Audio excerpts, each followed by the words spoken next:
E aí pessoal, aqui é o Bido e hoje então a gente vai para o quarto dia do Advent of Cyber de 2022, né, ainda na parte de Red Team, escaneando através da neve. Bom, basicamente a história, né, durante a investigação então do repositório que a gente encontrou antes na task do Sint, o elfo ele identificou, né, aquela URL que provavelmente é de QA, né, então uma URL de testes, ela provavelmente é usada, né, pelos elfos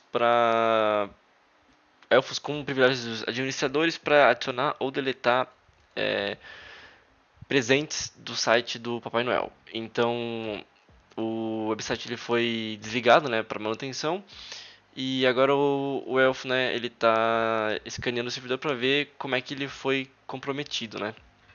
Então nosso objetivo aqui é ajudar ele, né, a escanear a rede e entender a razão do porquê o website foi comprometido. Já vou startar a máquina aqui, né, porque ela demora um minutinho para botar certinho. Objetivo de aprendizado, então, é o que é scan, tipos de scan, técnicas de escaneamento e também ferramentas de escaneamento. Então, basicamente, o que é, né, escaneamento? Escaneamento é um conjunto de procedimentos para identificar hosts, né, vivos e portas, serviços, descobrir o sistema operacional da vítima, identificar vulnerabilidades e também ameaças numa rede. Né, esses tipos de scan normalmente eles são automatizados e dão uma visão aí do que pode ser explorado pelo atacante. Scans também revelam, né, partes da superfície de ataque, né, do nosso alvo e permite que a gente lance ataques, né, com um objetivo específico. Então, os tipos de scan, a gente tem tanto o tipo passivo e o scan ativo. O scan passivo normalmente é um scan que não age diretamente, então, com o alvo. Então, um exemplo seria analisar um pacote que foi capturado. Então, a gente só capturou aquele pacote, a gente não gerou eles, né, através da ferramenta de Wireshark. E essa técnica normalmente, né, ela é menos efetiva que o scan ativo, mas ele tende a ser um pouco mais furtivo, né, já que tu não vai ter ação direta com o alvo. Aí a gente tem aí o scan ativo, que normalmente daí envolve, né, normalmente não envolve justamente essa interação com o alvo, né, e com os endpoints para conseguir, né, informações mais detalhadas. Então, scans ativos envolvem enviar pacotes ou chamadas, né, diretamente com os assets, com os ativos, então, para a gente coletar informações normalmente através do tráfego de rede. E, obviamente, né, os scans ativos eles são mais profundos que os scans passivos, né? Aqui também diz que os alvos podem ser um endpoint específico, por exemplo, um endpoint de uma API, ou até mesmo redes, ou até mesmo uma rede de endpoints, né, e ativos mais completos. Então, sobre técnicas de scan.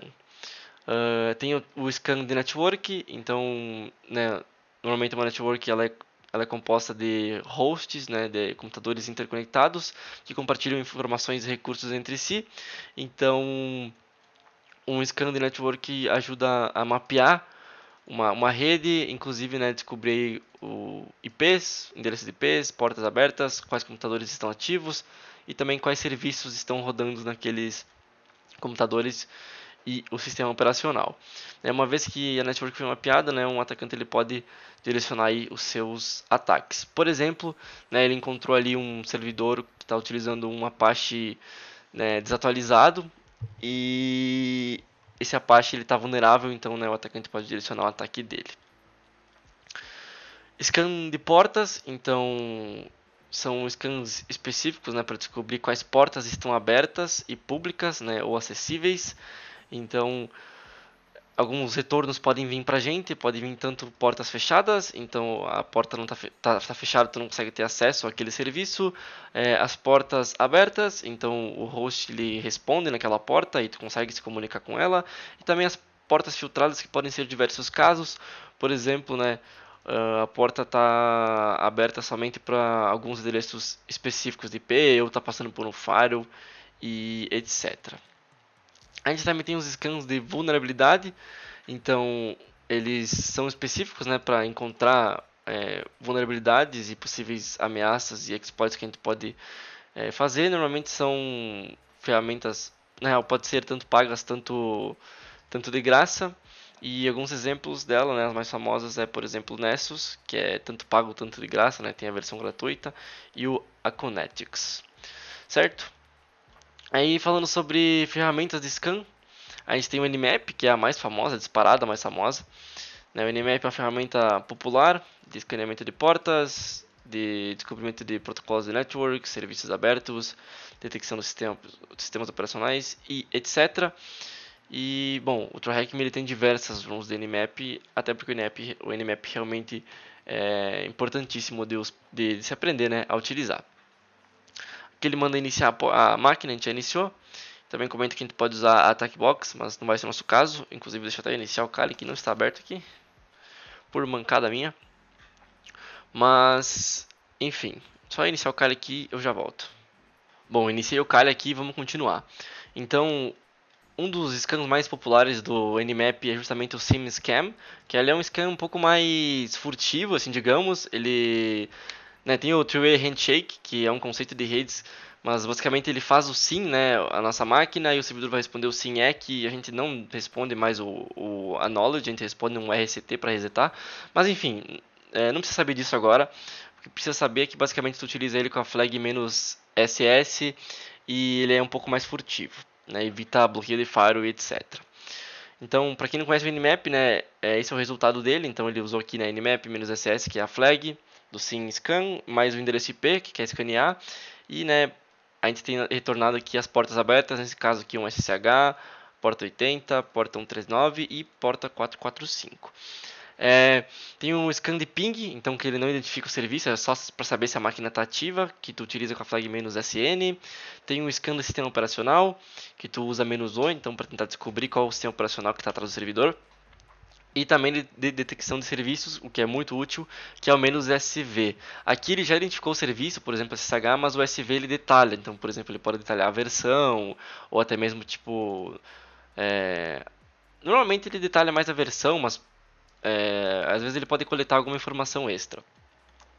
Aí também tem o Nikito, que daí é um, né, o Nmap é mais um scan de network, né, que é o exemplo aqui de cima, também tem algumas flags que podem escanear vulnerabilidades.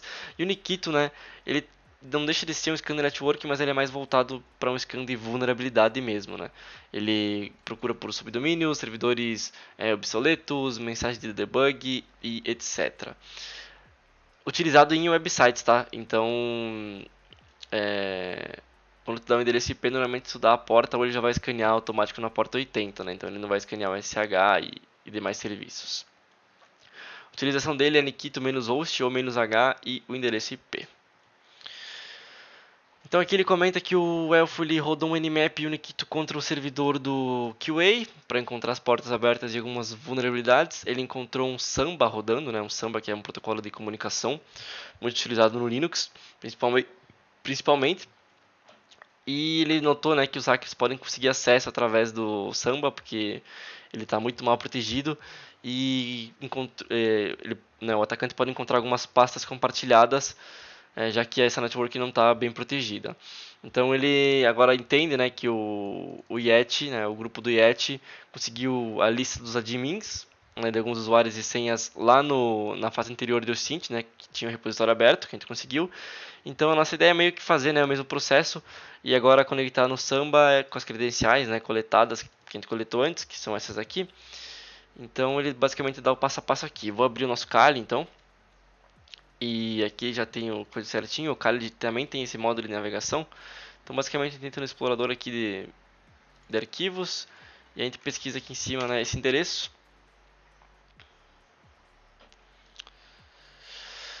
Já abriu aqui, né, a pasta compartilhada e provavelmente é esse admin aqui que a gente vai ter que acessar. Esse admins com aquelas credenciais. Então as credenciais é Ubuntu e Santa. Então vamos lá. Ubuntu e Santa 2022.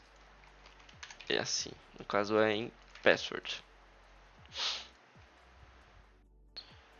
Será que eu preciso colocar um domínio obrigatoriamente? Vamos deixar workgroup mesmo então. Workgroup. E conectar. Vamos ver se ele consegue acesso.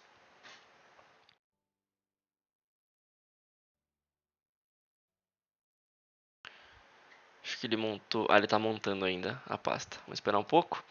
E vamos para a primeira pergunta. A primeira pergunta What is the name of the HTTP server? Qual que é o nome do servidor HTTP, então do servidor na porta 80? Vamos fazer um Nmap para descobrir. Não sei se só acessando pelo HTTP a gente vai encontrar o nome do servidor. Opa, o proxy está ligado aqui, perdão. Provavelmente não, né? A gente já encontrou, é um Apache 2, mas não tem a versão específica. Ele só quer o nome, Apache 2. Não, provavelmente ele quer o nome da... não, ele quer o nome de Apache mesmo. Ok? Pensei que talvez ele pudesse querer o hostname da máquina mesmo. Mas aparentemente não. Ou o hostname também é Apache por coincidência. Qual que é o nome do serviço rodando na porta 22? Eu vou fazer um scan de Nmap só para mostrar para vocês como é que é. Que é basicamente esse, né? Extremamente comum. Só a gente pegar o endereço IP aqui em cima. Mas assim, pessoal, porta 22. Ah, aqui tem que ter permissão de root, tá? Para executar o scan do tipo sim. Se fosse outro scan, né, sem usar a flag, ele ia deixar normalmente. Porta 22, né, para quem já manja de redes, é normalmente a porta que hospeda o serviço do SSH. Então já vou colocar ele aqui, mas a gente também tem aqui, né, a nossa resposta desse scan. Qual que é a flag que a gente encontra, né, ao conectar no serviço do Samba? Vamos entrar aqui então. Tá um pouco lentinho, mas é comum.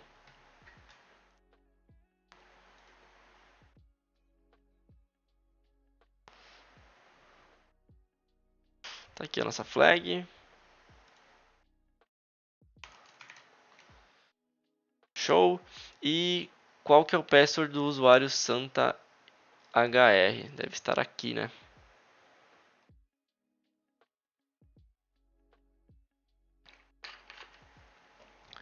E o Santa HR tem o password Santa25. Show. Bom, basicamente é isso, pessoal. Bem simples até hoje, então. Normalmente os dias iniciais do Advent of Cyber são tranquilos. Depois vai dificultando um pouco e normalmente tem aqui uns 2, 3 dias que acabam sendo um pouco mais complexos. Mas em algum dia a gente vai chegar lá, certo? Então, obrigado e até o dia 5. Valeu!